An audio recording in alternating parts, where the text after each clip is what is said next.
thing about Bracha Etthinger that I've just remembered actually is that in one of the videos that she was speaking on that I looked at, she was talking about the MatrixIal borderspace, and one of the things that she mentions is one of the terms that she uses actually is she uses the term MatrixIal sphere.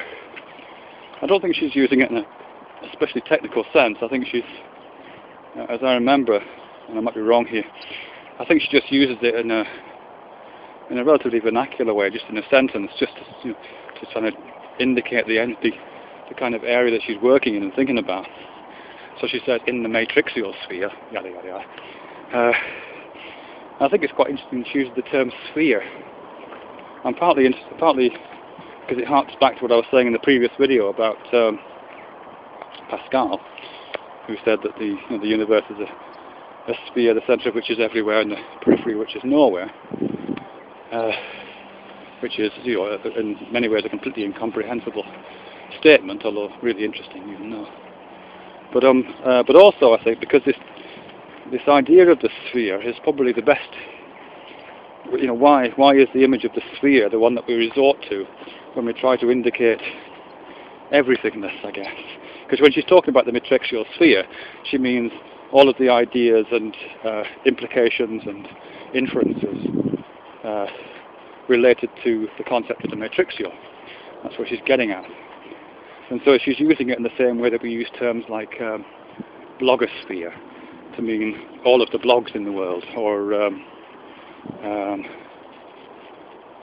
can't think of any others, but we tend to use the word sphere as an image to indicate everythingness, which is interesting, I think. Which I guess is feeding into Pascal, why you would choose the word sphere as opposed to the universe as a cube, the centre of which is everywhere, and the sides and vectors of which are nowhere. He didn't say that, he used sphere. And I guess it's because we do have this phenomenal experience of living in a sphere. I've talked before about living on the surface of a disk. That's certainly what it feels like, which I guess is why Terry Pratchett's Discworld series is so intuitively engaging. We do feel as if we're all standing at the centre of the disk of our own experiencing. But we also feel a little bit like we're living in a sphere. It's not really surprising, I don't think, that the Ptolemaic vision of the universe was this kind of sphere with a man standing at the centre of it.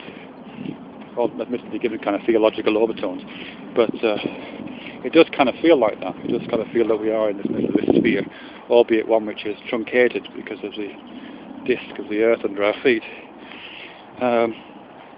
And we also have this great sphere around ourselves. And here I'm reminded of the Vitruvian man image that Da Vinci painted, in which the orbit of the Vitruvian man's arms describe a circle on the two-dimensional surface of the canvas, but there's an implied sphere that he lives within,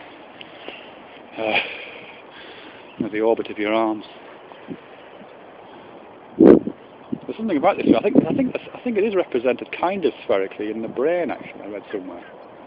I'm not sure of my facts here, but I did hear somewhere that when an object like this golf ball approaches you, or when you see something approach, at the moment it crosses an imaginary boundary where the limits of your arms would be, different parts of your brain kick in to take special notice of it. It becomes graspable at that point. And that graspability, and I suppose the capacity to do harm, is represented neurologically as activation in the brain.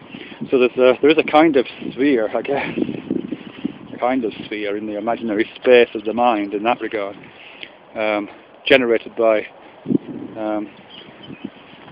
the geography of our neuronal representation of the body in space. So I think there are a number of perhaps phenomenal, perhaps even neurological accounts for why we live in the centre of a sphere, and why we experience the sphere as being a kind of limit. It's a limit of where our arms can reach, it's a limit of where our eyes can reach, it's the limit beyond which things disappear and become remote and insignificant. Certainly things that are beyond the reach of our arms are in some ways less significant than the things which are within that reach. And similarly with the orbit of the eyes. So I think for those kind of really basic phenomenological reasons, we have this idea of the sphere as being everywhere, everywhereness, everythingness, salience, personal salience, felt salience. So I think when Etthinger is using this term, the MatrixIal sphere, to indicate a whole set of discourses and inferences and images which refer to her notion of the matrix, the womb. It's this odd sphere which move around with us, because everywhere we stand we're always at the centre of that sphere. So in a very real sense, the centre is everywhere. Wherever we stand, there we are at the centre. And one thing's for sure, we can never walk up to the horizon of our experience and take a close-up photograph of it.